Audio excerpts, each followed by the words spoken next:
سه چیز دعاش رد نمیشه. یکی دعای والدین پدر مادر، یکی دعای مسافر، یکی دعای مظلوم. این سه چیز دعاش در پرده نیست. الله سبحانه و تعالی وعده داده. ها؟ حضرت موسی علیه السلام وقتی که مادرش مرد، جبرائیل اومد گفت ای موسی دیگه اسب سخت ندوون، گفت دیگه خیلی زوری نکن. اون نگهبان فرعون نزدی مرد، گفت دیگه خیلی خشمی نشه. حضرت موسی خیلی خشمی تند بود، گفت دیگه که آرام شه خاکسار شه. او وقتی گفت اسب سخت بدووندی و میزدی میگشتی، مادر زنده بود، ای قفا دعا میکرد که پروردگار موسی را نگاه که اون کمپیر مرد دیگه داغو نداری. گفت و همه خاطر این پدر و مادره که امروز ما 140 های میکنیم و این تمیریم کورو را دیگه نگاه نمیکنه که ماشین اومده سه چون مثلا میدویم و دیگه همه خیلی هم کمپیر در بالای جای نماز دیگه تسبیح زده میگه خدا بچم داغ نشانت پروردگار. همین بچه‌ک می خدا مرا نگه، خدا پدر میگه ای خدا پروردگار در پیری مرا داغ فرزند نشانت. دعای همیای بعد ای پدر و مادر احتیاط کنیم با قول معروف استراج نشین که دیگه داغو رفت. رسول خدا گفت در کدام خانه پیر کمپیر اوجا برکت رزق رحمت، در کدام جای طفل مایده کودک نوزاده اوجا گفت رحمت خدا، اوجا بلا و مصیبت باشه خدا نگه میداره، پشر شوه خاطر هم کودک نگه میکنه اونجا. میگه در دوره قدیم او اومد سیل میگه شوش قشلاقم دویدم پیش ملا رفتم گفتم ملا قشلاق بلوره سیل شوش سیل سینی خمان اومد سیل چیکار کنیم؟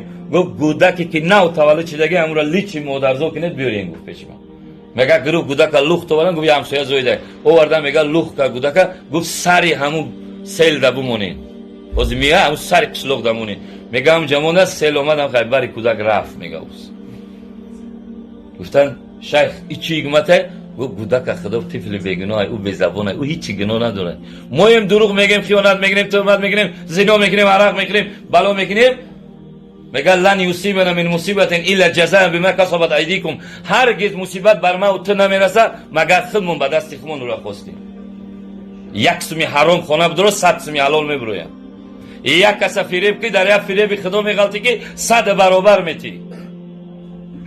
زنا کردی رزقت کم میشه، دروغ گفتی رزقت کم میشه، خیانت کردی در یک خیانت میافتی که خدا ظالم نیست که ما تو را یک مشکلی و مصیبت سر مونده بیا. این ما و تیم که با جانهای خودمون ظلم کرده ایم، خودمونیم که خودمون یک کاری کرده ایم، خدا بعد همون چیکار میکنه؟ میگه گوش که برادر من قرآن دا نگفتم لن یصیبنا من مصیبت، هرگز مصیبت بر تو نمیرسه الا جزاء بما کسبت ایدیکم، مگر خودت به دستی خودت همون خواستی. خودت یک ناموس یا دختر چنگ زدی، عزت یا دختر پایین کردی، امروز خواهرت عزت چه پایین میکنه.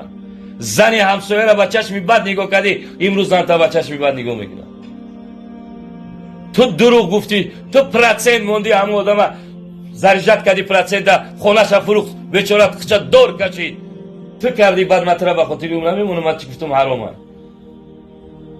هر چیزی میشوه خرسای هم مطل داره، هر چی از ماست بر ماست. چیزی که ما کردیم به خودمون میکنیم. خدا هیچ وقت ظالم نیست که ما را کم بغل کنه، ما را عذاب بده، ما را فلان کنه. خودمون میخوایم همینه، خودمون میکنیم. خدا چی میگه؟ این راه راست، اهدنا الصراط المستقیم. تو نماز تا بخون دعا کن من همین راه راست تیم برام. قانون اسلام همیه اطیع الله و اطیع رسول این کنتم مؤمنین. اطیع الله و اطیع رسول فقط فاض فوضا عظیما. کسی اطاعت الله و رسول کرد او عزت میوه و آبرو میوه.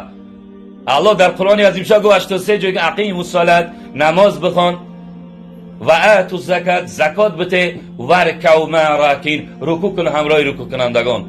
نماز با جماعت بخوان، نماز بده، زکات. صاحب زکات چی؟